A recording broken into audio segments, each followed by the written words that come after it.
तो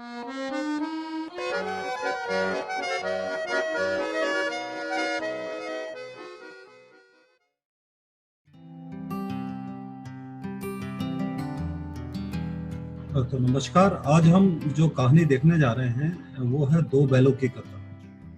दो बैलों की कथा प्रेमचंद जी की एक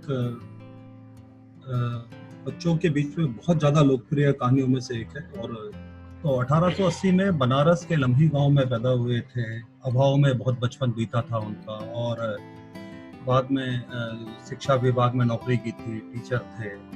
और फिर उसके बाद जब असहयोग आंदोलन में उन्होंने इस्तीफा भी दे दिया था अपनी नौकरी से। और उनको कथा सम्राट, उपन्यास सम्राट और कई नाम दिए जाते हैं। सबसे बड़े लेखकों में या सबसे बड़े लेखक माने जाते हैं हिंदी और उर्दू के दोनों के। तो आई थिंक हम सब लोग कहीं ना कहीं प्रेमचंद जी की कहानियों से कहीं ना कहीं हमारे कोर्स में, सुनने में, बातचीत में हमारा कहीं ना कहीं वास्ता तो पड़ता ही है प्रेमचंद की कहानियों से। तो मैं हमारे साथ थोड़ा सा मैं इस प्रोडक्शन के बारे में बता दूं कि ये हमारा वंडर रूम का पहला प्ले था। जो हमने अपने बच्चों के साथ जो पहला नाटक किया था वो मुंशी प्रेमचंद की 3 कहानियां की थी, जिसमें से दो बैलों की कथा, चोरी और तीसरी कहानी थी बूढ़ी काकी। तो हमारे बहुत सारे बच्चे भी यहाँ पे मौजूद हैं जो उस वक्त पार्टिसिपेट किया था, जिन्होंने उस सब कार्यशालाओं में और इस नाटक में। तो मैं ज़्यादा समय ना वेस्ट करते हुए मैं एक हमारे दोस्त है दीपक ने एक कविता लिखी है एक चिट्ठी लिखी है मुंशी प्रेमचंद। तो पहले एक बार दीपक की चिट्ठी सुनते हैं, फिर हम आगे बढ़ेंगे। दीपक। प्रिय प्रेमचंद जी, मेरा आज का ये खत आपके नाम है। आप मेरे ही नहीं बल्कि सभी लोगों के और बच्चों के सबसे प्रिय लेखकों में से एक हैं। मुझे आपकी सभी कहानियां बहुत ही पसंद है, और पसंद भी क्यों ना हो, आपकी कहानियों ने ही तो मुझे हिंदी साहित्य की ओर खींचा है। आपकी कहानियां बूढ़ी काकी, दो बैलों की कथा और चोरी से ही तो मैंने अपने अभिनय की शुरुआत की है। आपकी कहानियों को पढ़ते समय लगता है कि हम उस समय की दुनिया में खो गए हैं। आपकी कहानी दो बैलों की कथा ये संदेश देते हैं कि इंसान हो या कोई भी जानवर हो, आजादी उसके लिए बहुत महत्व रखती है। आजादी को हासिल करने के लिए लड़ना भी पड़े तो बिना हिचकिचाए लड़ना चाहिए। आपकी कहानी का हर एक किरदार हमेशा याद रहता है, चाहे वो हीरा मोती हो या बूढ़ी काकी, दादी अमीना हो या हामिद, झूरी हो या गया, हल्कू हो या बुद्धिराम। इतने किरदार हैं कि मैं उन्हें बता नहीं सकता। आपकी कहानियों में स्त्रियों तथा उस समय के समाज की स्थिति के बारे में लिखा है। वैसी ही स्थितियां आज भी समाज में देखने को मिलती है। आपके द्वारा लिखी गई सूरदास की झोपड़ी, जो कि उपन्यास रंगभूमि का अंश है, इसमें भी कैसे ऊंचे वर्ग के लोग गरीबों का अपमान और उनसे ईर्ष्या करते हैं दर्शाया गया है। इस कहानी के किरदार सूरदास की खासियत ही यही है कि उसकी झोपड़ी जला देने के बावजूद भी वो बदला लेने में नहीं बल्कि पुनर्निर्माण में विश्वास रखता है। इसी कहानी में मिठुआ जब सूरदास से पूछता है कि जो कोई 100 लाख बार झोपड़ी जला दे तो हम क्या करेंगे, तो इसके जवाब में सूरदास जी कहते हैं तो हम भी 100 लाख बार बनाएंगे। सिर्फ आखिर में इतना ही लिख रहा हूँ कि आपको और आपकी कहानियों को हमेशा याद रखूंगा और उनसे हमेशा सीखता रहूंगा। Deepak. Thank you Deepak, thank you, बहुत बढ़िया। और अब जल्दी से हम बीना की ओर बढ़ते हैं। बीना मिश्रा, और उन्होंने कविता लिखी है मुंशी प्रेमचंद। तो देखते हैं क्या लिखती है बीना। और बीना को आप अगली बार बूढ़ी काकी के रोल में भी देखेंगे शायद। सबसे पहले तो आप सबको मेरा नमस्कार। तो मेरी कविता का नाम है सच्चाई। प्रेमचंद जी, आपने तो जीवन की सच्चाई को दिखा दिया। अर्थी उठाने के लिए भी दान करना पड़ता है, गोदान में समझा दिया। हिंदू मुसलमान करने वालों, इंसानियत क्या है मंदिर मस्जिद ने सिखा दिया। जानवरों के साथ बदसलूकी करने वालों, उनका दर्द भी दर्द होता है, आपने हम सबको दो बैलों की कथा में सिखा दिया। मन को मारने की तकलीफ और फिक्र क्या है, ईदगाह ने समझा दिया। जानवरों की आवाज हैं आप और बुजुर्गों के लिए नवाज हैं आप। चंद दौलत के लिए बच्चों ने माँ बाप को ठुकरा दिया। अरे तभी तो काकी ने रो रो कर पूरा घर सर पर उठा लिया। तकलीफ होती है जनाब, जिस पर बीतती है वही जाने। आपने तो बूढ़ी काकी के माध्यम से हम सबको बुजुर्गों का दर्द समझा दिया। शरारत करके पिटाई का भय क्या है, वो दिखता है चोरी में। कर्ज की मार और सर्द की रात क्या है, ये बयां है पूस की रात में। अंत में बस इतना ही, आप तो सच्चाई को बयां करने वाले हैं। आपके तो कहानी लिखने के अंदाज ही निराले हैं। धन्यवाद। इसके बाद मुझे लग रहा है अंजलि कुछ बोलना चाहती है। अब अंजलि से बात करते हैं। बहुत बढ़िया वीना, थैंक यू। बहुत बढ़िया दीपक। हाँ अंजलि। प्रेमचंद, हम सभी के उपन्यास सम्राट प्रेमचंद पूरे समाज के लेखक हैं मेरे नजरिए से। मतलब उन्हें बूढ़े पढ़ते हैं, बड़े पढ़ते हैं, जवान पढ़ते हैं, बच्चे पढ़ते हैं, वो बच्चों के कोर्सेज में हैं, उन्हें महिलाएं पढ़ती है।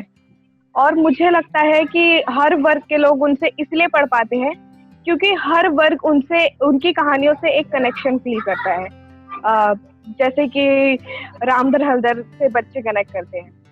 प्रेमचंद ने उर्दू और हिंदी दोनों ही भाषाओं को एक खास जगह दी है। प्रेमचंद सिर्फ अपने जमाने के फनकार नहीं है, बल्कि उनका जमाना आज तक के जमाने के लिए।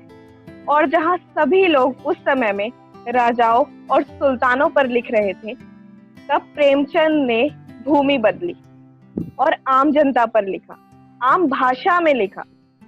प्रेमचंद की किताबें पढ़ने के लिए आपको कोई डिक्शनरी या किसी खास भाषा का प्रयोग नहीं आना चाहिए, उसे कोई भी पढ़ सकता है। प्रेमचंद की कहानियों की खास बात जो मुझे लुभाती है, प्रेमचंद की कहानियों से हम एक तरह का जुड़ाव महसूस करते हैं। जैसे चोरी के रामधर हल्दर हमारे सभी के बचपन की कुछ यादें ताज़ी कर जाते हैं और शायद बच्चे इसलिए उनसे इतना कनेक्ट भी कर पाते हैं। बूढ़ी काकी हमें उस हर असहाय औरत में नजर आती है जिसके बच्चे उसका ख्याल नहीं रखते।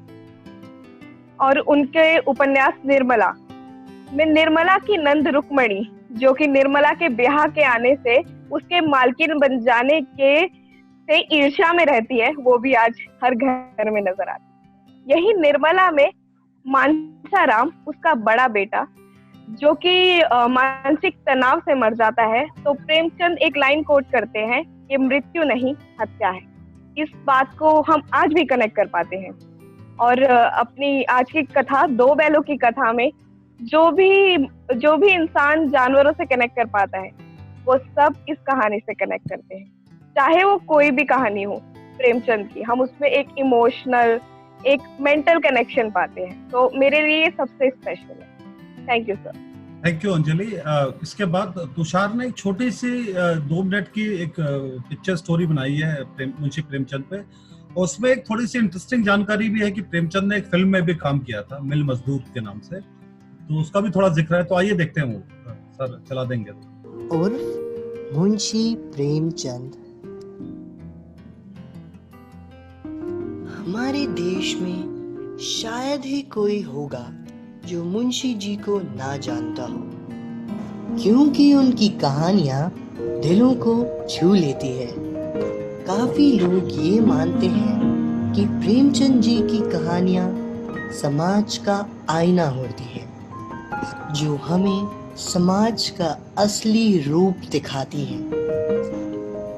गोदान, कर्म भूमि, मानसरोवर, ईदगाह जैसी कई कहानियां प्रेमचंद जी की मशहूर कहानियों में से एक है। प्रेमचंद जी का जन्म 31 जुलाई 1880 में लम्ही नाम के गांव, जो वाराणसी के पास है, वहां हुआ।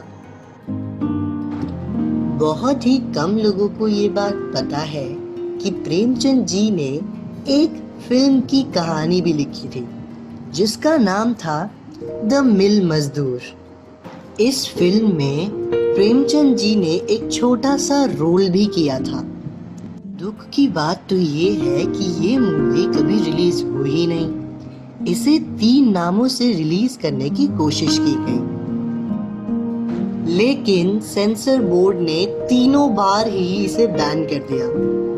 बहुत सारे सीन्स को काटने के बाद ये मूवी 3 शहरों में रिलीज हुई थी, लेकिन वहां पे भी ये ज्यादा चली नहीं। अब इस मूवी की कोई भी कॉपी इस दुनिया में नहीं है। दो बैलों की कथा प्रेमचंद जी की काफी मशहूर कहानी है और इस कहानी को 2 बैलों के नजरिए से लिखा गया है। तो फिर चलिए अब देखते हैं 2 बैलों की कथा। धन्यवाद। इसके बाद अब अभी हम नाटक देखेंगे और भी इसके बाद अंशु मालवीय जी हमारे बीच मौजूद हैं, जनवादी कवि हैं और साहित्य साथ में ही परतुन जी भी हैं, कवि हैं आप, और यहाँ पे वंडर रूम से भी जुड़े हुए हैं। तो उसके बाद हम कहानी पे चर्चा करेंगे। तो आइए देखते हैं नाटक 2 बैलों की कथा।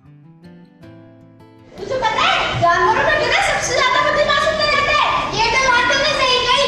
जब हम किसी आदमी को पहले देखते ना बेवकूफ बने रहते हैं ना तो उसे गला जाते हैं।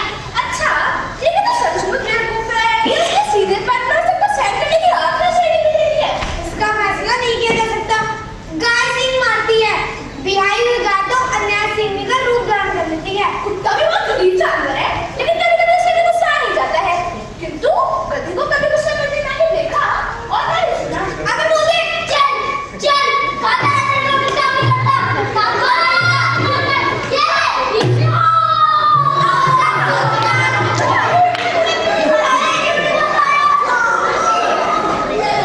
जितना चाहे गरीब को मारो, चाहे लेके खराब करेगा इसके स्तंभ में डाल दो। इसके चेहरे पर कभी आंसू उसकी खाई नहीं दिखाई देगी। पर हमने कभी उसे खुश होते क्यों नहीं देखा? इसके चेहरे पर हमेशा गम छाया रहता है। दुख हाथी लाख किसी भी दशा में इसको दर्शन नहीं देगा। ऋषि मुनियों में जितने गुण है ना वो सभी इसमें मेरे काश तक पहुंच चुके हैं, मगर आप मेरे बेवकूफ कहता है। इतने अच्छे गुणों का इतना अपमान हो सकता है सिर्फ तुमने के लिए व्यक्ति। कुछ लोग बैल को शायद बेवकूफी में सर्वश्रेष्ठ कहेंगे, मगर हमारे विचार ऐसे नहीं है। अतएव बैल का स्थान कदम से नीचा है। गुरु के पास 2 बैल थे, हीरा और मोती। देखने में सुंदर, काम में चौकस, तीर में ऊंचे। बहुत दिनों साथ रहते रहते दोनों में भाईचारा सा हो गया था। दोनों आमने सामने ही आसपास बैठे हुए एक दूसरे से मुखाशा करना। फिर में क्या करते थे?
तो पकड़ा ही नहीं जाते।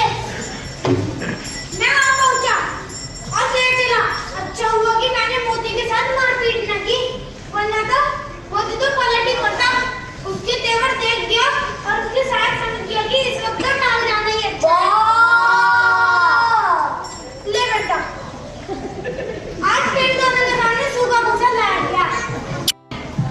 ले दोनों दिन भर जाते, डंडे खाते, अगले शाम को थान पर बांधे आते और रात को मैंने 2 रोटी खिला जाती। लो लो लो। वाह! आपको सारी बात नहीं हुआ। क्या करना चाहते हो? एक आपको सिर्फ पता करके दूं। नहीं, वो जो लड़की है ना, वो जो हमें रोटी खिलाती है, ये इसी घर के मालिक की बेटी है। अगर हम मालिक को मारेंगे, बेचारे अनाथ हो जाएगी। तो मालिक को फेंक दूं, वही तो लड़की को मार दिया। हर बार भूल जाते हो, औरत जान पर सिर चलाना मना है। तुम तो किसी तरह निकले तो नहीं, कौन पर मारते रहे? पर हाँ, ये मैं स्वीकार करता हूँ, पर इतनी मोटी रस्सी टूटेगी कैसे? एक उपाय है। क्या? अरे बड़ा रस्सी को दबाओ, फिर एक झटके से तोड़ दो। बिटिया कहाँ पे जा रही है? खाने खाने का वक्त हो रहा है। अभी आई पिताजी। ले खाओ खाओ खाओ। मैं तुम्हें कॉल देती हूँ, चुपके से भाग जाओ, वरना ये लोग तो तुम्हें मार ही डालेंगे। आज घर में सलाह हो रही थी कि तुम्हें घर में नकलेट डाल दिया कि जाओ जाओ भाग जाओ। अब चलते ही नहीं, कल इस लड़की पे आफत आ जाएगी। अरे तुम तो गए जाओ। अरे बेटा भाग रहे हैं। ओ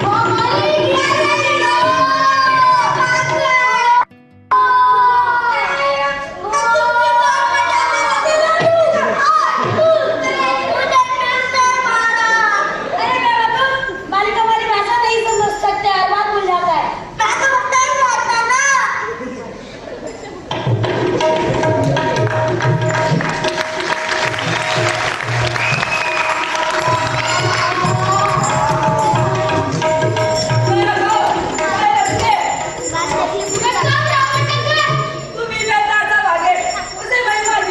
वो अपने धर्म भूल गए, लेकिन हम अपने धर्म कभी नहीं भूलेंगे।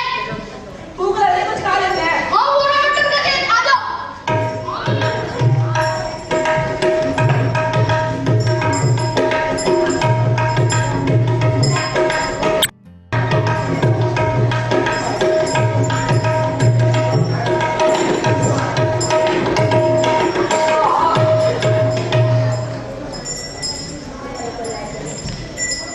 हीरा, हीरा, हाँ, वो कौन आ रहा है? पछाड़ रहा है, मुझे मत दो। मुझे पता है, क्या करने की बात है? चुप, काट कर इतना भागना करते हैं। वही पर तो जाओ। हाँ, पहले एक साथ दोनों चोट मारेंगे, फिर आगे से तुम रगेगा, पीछे से मैं रगेगा। पापा मुझसे पेट में सींग मारना।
नहीं आ गया तो देख लूंगा।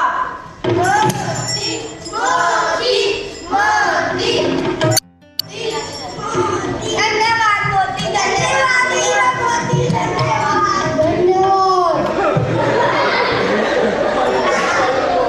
अरे तुम भी नहीं जा रहे? अगर फिर पकड़े गए हो। अरे अभी तो भागने का अवसर है। तुम्हें पता है कौन है? अरे भाई कौन है बता दो। हम कहते हैं। अरे भाई अभी तो चले जाओ। अरे अब क्या सोच रहे हो? जाए कि ना जाए? जाए मुझे तुमने मुझे ड्रेस ऑर्डर कर दिया हीरा। मैं अब कितने दिन एक साथ रहे हैं, आज मुझे बताइए तुम बोले भाग जाओ। बहुत मार पड़ेगी, सब सोचेंगे ये दीवार तुमने तोड़ी है। कोई बात नहीं, जिस कारण तुम्हारे गले में मोटी रस्सी पड़ी है उसके लिए मार के ना खानी पड़े, खा जाऊंगा। तुमने इतने प्राणी की जान बचाई तो सब तुम्हें आशीर्वाद देंगे। ये भी तक नहीं करते तो मैं भागता हूं।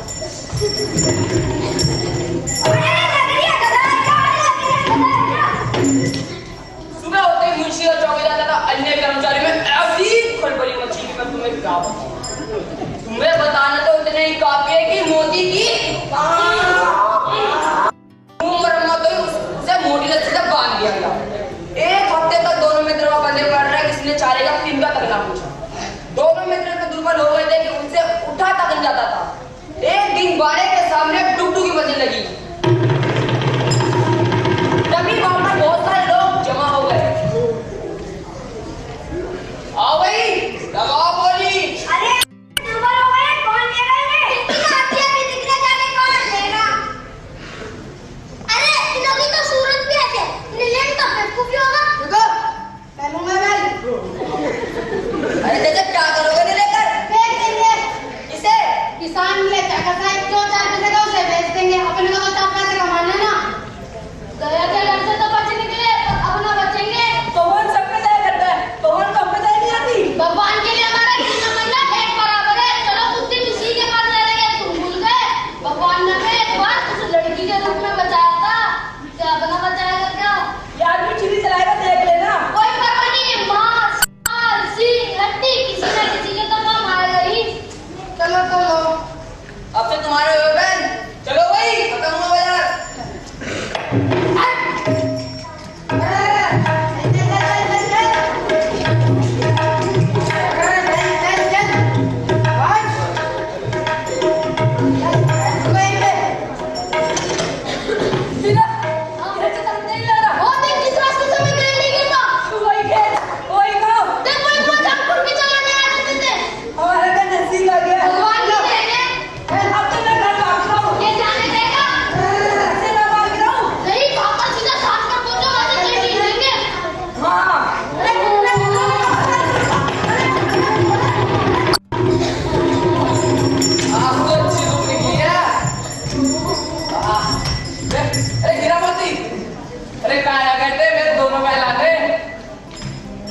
क्या हालत है? अरे तो हालत क्या बना ली तुमने अपनी? ये मेरे बैल है। तुम्हारे बैल कैसे? दोनों मेरे बैल है। मवेशी जाने से खरीद कर ला रहा हूँ। अच्छा, मैं समझता चुराई लिए जाते हो। चुपचाप से चले जाओ, ये मेरे बैल है। मैं थाने में रिपोर्ट कराऊंगा। अरे जाऊंगा, ये मेरे बैल है। इसका समझ गया कि मेरे द्वार पर खड़ा है। आजा देर से मैंने कहा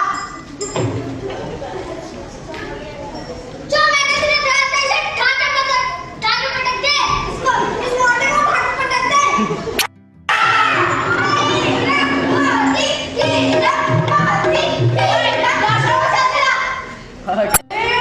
हीरा मोती मेरे बच्चों, तुम लोग आ गए। तुम्हारे भी ये घर कितना सुना था।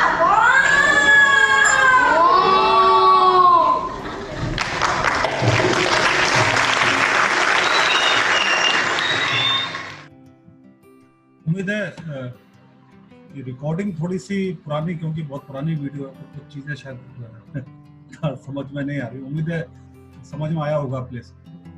तो हमारे बीच अभी मौजूद है अंशु मालवीय, आप कवि हैं, और मैं चाहता हूं कि अंशु जी थोड़ा सा बच्चों से प्रेमचंद और प्रेमचंद से बचपना कैसे जुड़ता है, या हम क्यों बचपन में प्रेमचंद की कहानियों को बहुत पसंद करते हैं, थोड़ा इस पे विस्तार से एक चर्चा करें। अंशु जी, अंशु मालवीय। ये कहानी जैसा कि हम लोगों के साथ शुरू से इस तरह की कहानियां प्रेमचंद जी की साथ रही हैं बचपन से लेके, और सारी उम्र हम लोगों ने प्रेमचंद के साथ ही बिताई है। और जैसा हिंदी के एक बहुत बड़े कवि मुक्तिबोध कहा करते थे कि प्रेमचंद मुझे अपनी माँ जैसे लगते हैं, और पहली बार प्रेमचंद से मेरा परिचय माँ ने ही करवाया था, और प्रेमचंद भी एक तरह से मुझे मेरी माँ जैसे लगने लगे। तो बहुत सारी कहानियां, बहुत सारे किस्से प्रेमचंद के हम लोगों के बीच में हमेशा से रहे हैं, और हम लोगों ने सुना उसको ऐसे जैसे कि उतनी सरलता से सुना है जैसे हम लोग कथाएं सुनते हैं, जैसे दादी नानी की कहानियां सुनते हैं, उतनी ही सरलता से हम लोगों ने इसको सुना है। ये खास बात प्रेमचंद को हमारे बीच में इस तरह से उसने स्थापित किया है, उनकी सरलता ने। प्रेमचंद के साथ एक खास बात है जो इस मीटिंग में जो बच्चे जुड़े हैं उनसे खास तौर पे मैं ये शब्द उनके कान में डालना चाहता हूँ। एक शब्द होता है जो बच्चे पढ़ रहे होंगे हिस्ट्री में, रेनेसां या नवजागरण या पुनर्जागरण, अलग अलग नामों से हम लोग वो ये शब्द सुनते हैं। इस शब्द का अर्थ दरअसल होता है कि कोई एक कौम कैसे जागती है नए सिरे से। तो जब वो कोई एक कौम जागती है तो किसी दौर में, खासकर जैसे आजादी का हमारा दौर था, भारत नया भारत बन रहा था, तो हमारे बीच बहुत सारे ऐसे लोग थे जो उस नवजागरण को, उस बदलाव को धीमे धीमे ला रहे थे। कोई साहित्य के नजरिए से ला रहा था, कोई विज्ञान के नजरिए से, कोई आंदोलन के नजरिए से, कोई नए विचारों के नजरिए से। तो प्रेमचंद ऐसे ही एक नवजागरण व्यक्तित्व हैं। वो बहुत सारी चीजें, नई चीजें ला रहे हैं। अगर प्रेमचंद के यहाँ हम लोग देखें उनका पूरा साहित्य, और केवल कहानियां नहीं, उपन्यास, उनके निबंध, सारा कुछ उनका लिखा हुआ देखें तो हम लोग ये महसूस करते हैं कि बहुत सारे ऐसे नए विचार जो उस समय के लिए उतने सुने हुए नहीं थे, जैसे औरतों की समानता का विचार, जैसे हिंदू मुस्लिम एकता का विचार, सांप्रदायिकता या कम्युनलिज्म जिसको कहते हैं उसके विरोध का विचार, जो जाति पात के खिलाफ विचार, आर्थिक समानता का विचार, और इसी तरह एक विचार और भी है जो अभी फौरन तो मुझे एक और कहानी याद आ रही है, वो भी उनकी मशहूर कहानी, एक फिल्म भी बनी थी पहले, एक कुत्ते की कहानी। तो उसमें कुत्ते का नाम मोती रहता है, और इसमें इस कहानी में हीरा मोती है। तो प्रेमचंद ने जो इस तरह के किरदार गढ़े हैं खासकर, तो हम लोगों ने बचपन में भी ये जब हीरा मोती की कहानी पढ़ी या एक कुत्ते की कहानी पढ़ी, तो हम लोगों को ये महसूस हुआ कि हम लोगों ने एक सोचने समझने वाले प्राणी के तौर पे जानवरों को भी देखना शुरू किया। केवल ऐसा नहीं कि वो मनुष्यों के इस्तेमाल होने लायक कोई चीज है, तो चाहे वो प्रकृति हो चाहे जानवर हो, उनको हम लोगों ने देखा कि वो एक ऐसा जीव है जो सोच रहा है, और जिसकी अगर मनुष्य से तुलना करेंगे तो वो उससे खासकर तुलना करनी भी नहीं चाहिए इस तरह से, लेकिन वो भी एक अपने प्रकार का एक सोचने समझने वाला जीव है, ये सारे पशु जगत। तो पशु जगत के बारे में एक खास तरह की संवेदनशीलता हम लोगों के भीतर पैदा हुई, और ये कहानी हीरा मोती जिस तरह से सोचते हैं, जिस तरह से अपने ऊपर होने वाले अत्याचार को महसूस करते हैं और उससे विरोध भी करते हैं, तो ये कहानी एक तरह से देखा जाए तो दो पहलुओं पे चलती है। एक तरफ तो ये दोनों जानवर हैं और एक हमें ये सिखाती है कि कैसे हम अपने आसपास की प्रकृति या पशु जगत जो है उससे व्यवहार करें। एक कहानी का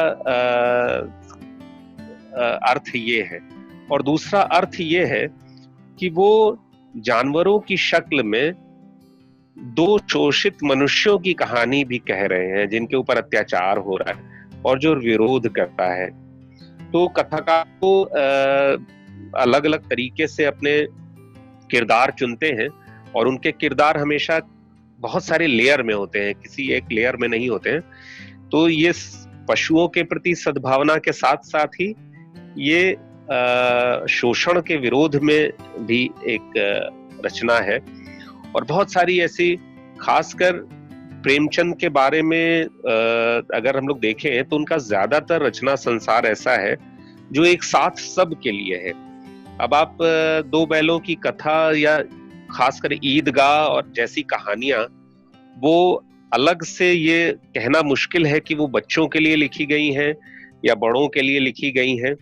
वो सब लोग पढ़ सकते हैं और सब लोग एक जैसा महसूस कर सकते हैं उसको पढ़ते हुए।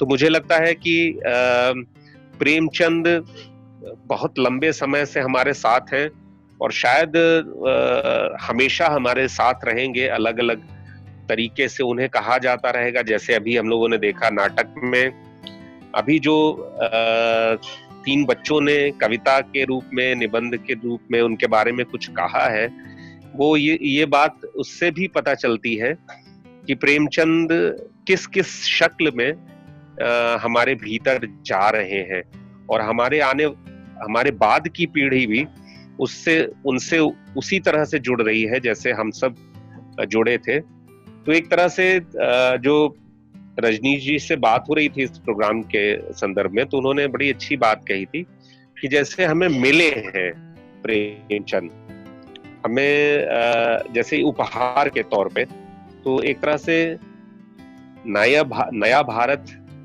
जो बन रहा था, और राजीव गांधी फाउंडेशन ने जिस पे बहुत अच्छा एक पूरा धारावाहिक ही बना डाला है, डिस्कवरी ऑफ इंडिया, उसमें नेहरू जी जो बात कह रहे हैं, नए भारत के निर्माण की जो बात कह रहे हैं, तो ये नया भारत, इसके निर्माता केवल राजनीति करने वाले लोग नहीं हैं, बल्कि प्रेमचंद जैसे साहित्यकार भी हैं जिन्होंने एक ऐसे भारत के बारे में सोचा था जिसमें किसी भी तरह की असमानता और शोषण नहीं होगा।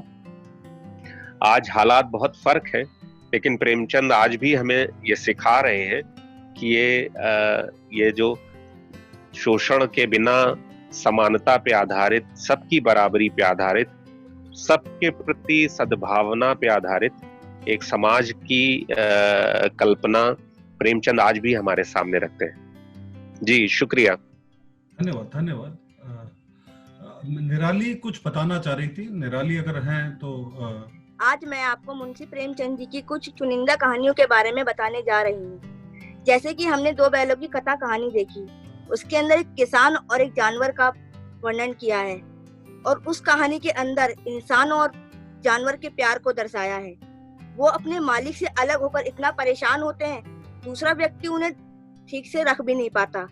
और इस कहानी के अंदर जानवर अपने दुख को कैसे महसूस करता है, प्रेमचंद जी ने इस कहानी के अंदर हमें बहुत बारीकी से बताया है। और बहुत सी कहानी है मुंशी प्रेमचंद जी की, जैसे कि चोरी, उस कहानी के अंदर उन्होंने अपना पूरा बचपन दिखाया है, और बूढ़ी काकी के अंदर बूढ़े लोगों के बारे में उन्होंने बताया है। धन्यवाद। इसके बाद नेहा कुछ बोलना चाहेगी, और कोई अगर बोलना चाहे तो हाथ खड़ा कर सकता है, क्योंकि अभी काफी लोग हैं बोलने वाले। नेहा पहले नेहा को सुनते हैं। नेहा कश्यप। तो ये कहानी करने और पढ़ने दोनों के बाद मुझे ऐसा लगता है कि मुंशी प्रेमचंद जी ने ये कहानी जानवरों की दृष्टि से लिखी है। मतलब जब वो गया हीरा और मोती दोनों को लेके जाता है, तो वो कहते हैं कि उन्होंने जानवरों के मोटिव से एक बात कही है कि अगर ईश्वर ने उन्हें वाणी दी होती तो वो झुर्री से जरूर पूछते कि तुम हम गरीबों को क्यों निकाल रहे हो।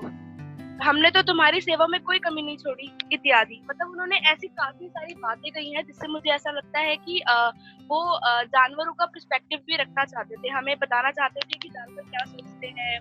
और हमारे हम अगर इंसान आपस में हम बॉन्ड शेयर करते हैं, उसी तरीके से जानवर भी बॉन्ड शेयर करते हैं। और उसी समय जैसे हम देखते हैं कि हीरा मोती जानवर अपने मालिक के लिए बहुत ही प्रेम भाव शेयर करते हैं। उसके बाद जब उसे गया अपने घर लेके चला जाता है तो वहां पे वो सुबह से शाम हो जाती है, अपने मालिक से बिछड़ने के गम में वो दोनों कुछ नहीं खाते और उन्हें खुंटों से बांध दिया जाता है, जैसा कि हमने देखा।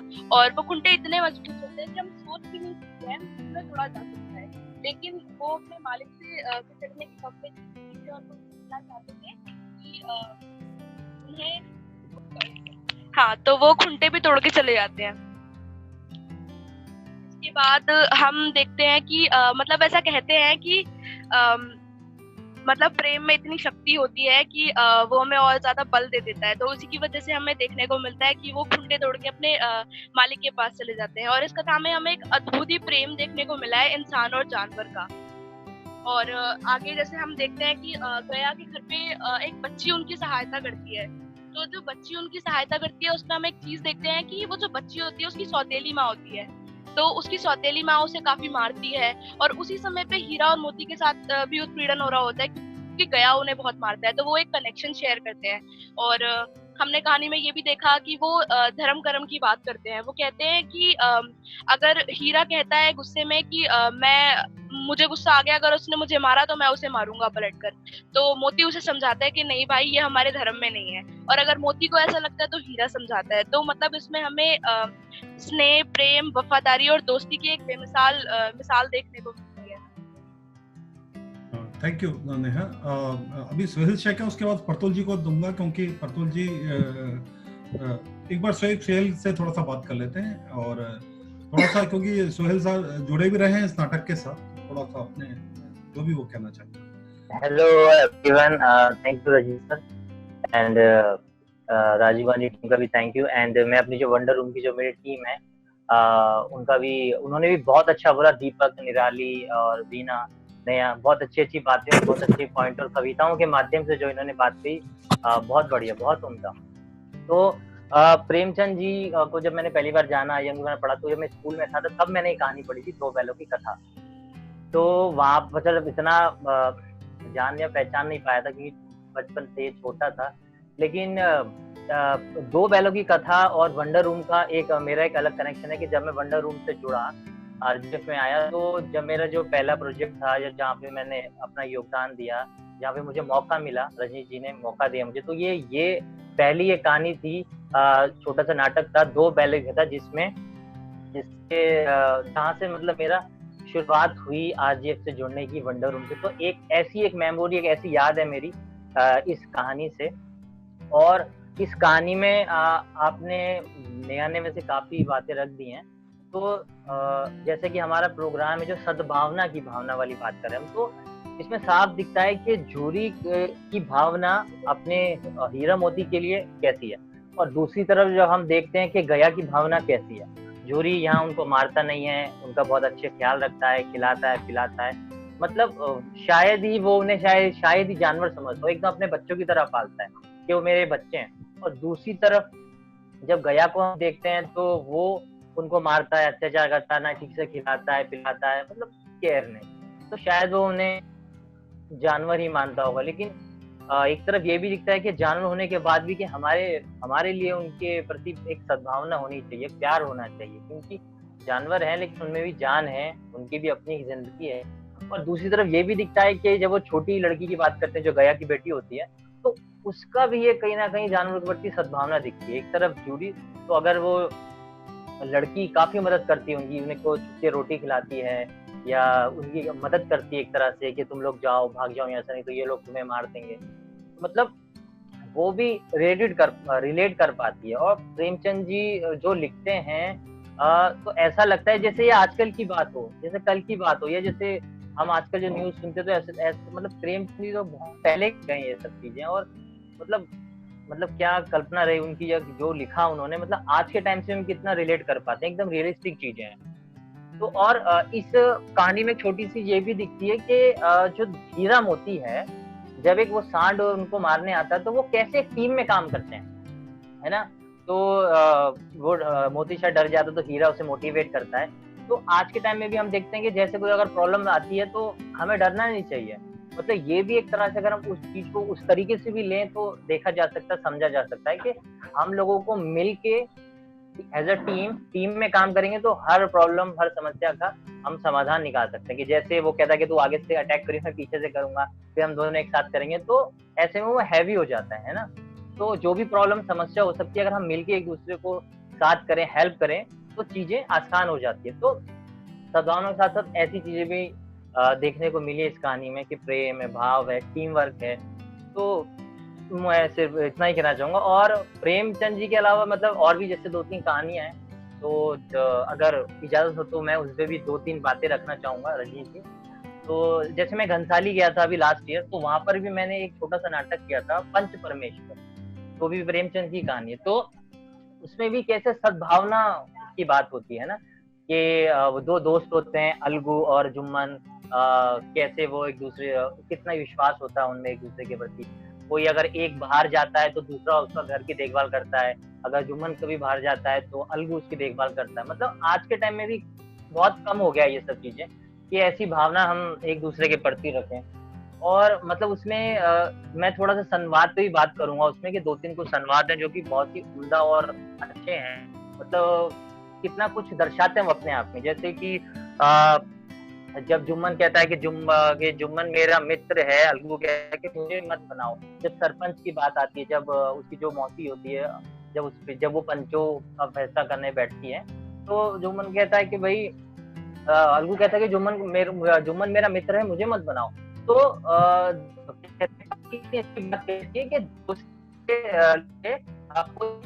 दोस्ती के लिए कोई अपना ईमान नहीं छोड़ता है ना। जो आपका धर्म है, जो आपका कर्तव्य है, अगर आपको रिस्पॉन्सिबिलिटी मिल रही है तो आप अभी उस रिस्पॉन्सिबिलिटी के बारे में सोचेंगे ना, जो हमें जिम्मेदारी मिलती है।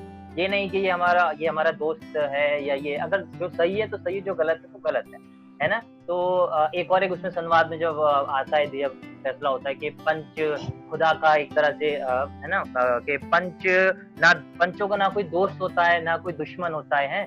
पंच के दिलों में खुदा बसते हैं, और पंच जो भी कहते हैं एक तरह से खुदा का दे रहे हैं, मतलब ईश्वर जो भी है ना।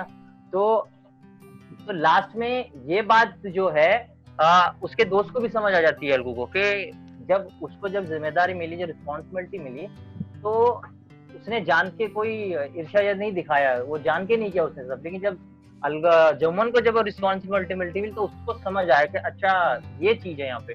तो जब उसको रिस्पॉन्सिबिलिटी पे उसको एहसास हो गया कि नहीं, जब जो रिस्पॉन्सिबिलिटी मिलती है हमें उस वक्त किसी का साथ देना चाहिए, और जो सही है तो सही है, जो गलत है तो गलत है।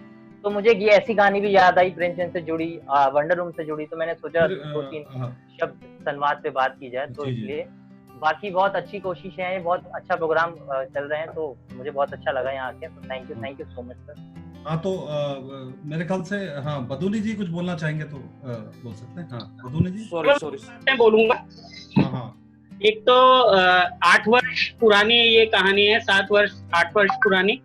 शुरुआत हुई थी अड़ोस पड़ोस ड्रामा क्लब की, तो और साहित्य के प्रति मोड़ने में इसका योगदान रहा प्रेमचंद की कहानी का, और बच्चे पढ़ने के आदी बने, और साहित्य के प्रति रुझान हुआ इस कहानी के द्वारा, और आज वो सब बच्चे जुड़े हुए हैं और उस पर बात कर रहे हैं। ये देखकर बहुत खुशी हो रही है, उनके बचपन की कहानी है ये। तो दूसरी बात ये कि प्रेमचंद प्रकृति के सबसे करीब थे, वो उस स्वर को सुन पाते थे जो सुने नहीं जाते स्वर, चाहे वो मूक पशुओं की वाणी हो, मूक पशुओं का स्वर हो, या प्रकृति का कोई भी ऐसा अवयव जो बोलता नहीं है, चुपचाप रहता है, उसकी भाषा, जिसको आजकल मनोवैज्ञानिक कहते हैं, वो मनोवैज्ञानिक सोच की कहानियां लिखते हैं और पशुओं को भी स्वर दे देते हैं, वाणी दे देते हैं।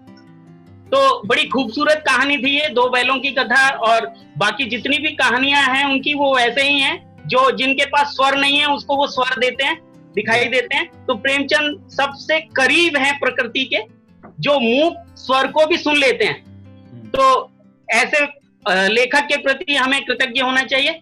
और आभार व्यक्त करना चाहिए कि हमने उससे शुरुआत करी साहित्य की एक कहानी लेकर, और आज बच्चे साहित्य चर्चा कर रहे हैं उस पर। तो इस बात की बहुत खुशी है मुझे। भाई इतना ही कहना चाहूंगा। बच्चे बोले अब। ये 2 बच्चे हैं ना, अंजलि कुछ बोलना चाह रही है। हाँ। मेरा सबको नमस्कार। जी जी। सर मेरी 6th में एक पोएम थी, एक अकेला थक जाएगा, तो उसमें भी श्री प्रेमचंद जी के बारे में ही कुछ था कि एक अकेला थक जाएगा, मिलकर हाथ उठाना। सब लोग मिलकर काम करेंगे तो काम जल्दी हो जाएगा और सबके हाथ नहीं थकेंगे और सब लोग मेहनती होंगे, कोई लालची नहीं होगा। तो यही कहना चाहती हूँ, श्री प्रेमचंद जी के बारे में इतनी सारी किताबें छपी हैं, इतनी सारी कहानियां, पोएम, सारी चीज छपी हुई है, तो हमें उनके ऊपर डिपेंड रहना सीखना चाहिए। हमें उनकी बातों का भी ध्यान रखना चाहिए कि उनकी हर एक पोएम में, हर एक स्टोरी में कुछ न कुछ अच्छाई और कुछ न कुछ हमें समझाने लायक रहता ही है। Thank you. टीना कुछ बोल रही थी 2 बैलों की कथा को लेकर। जी सर। जी सर। बोलिए।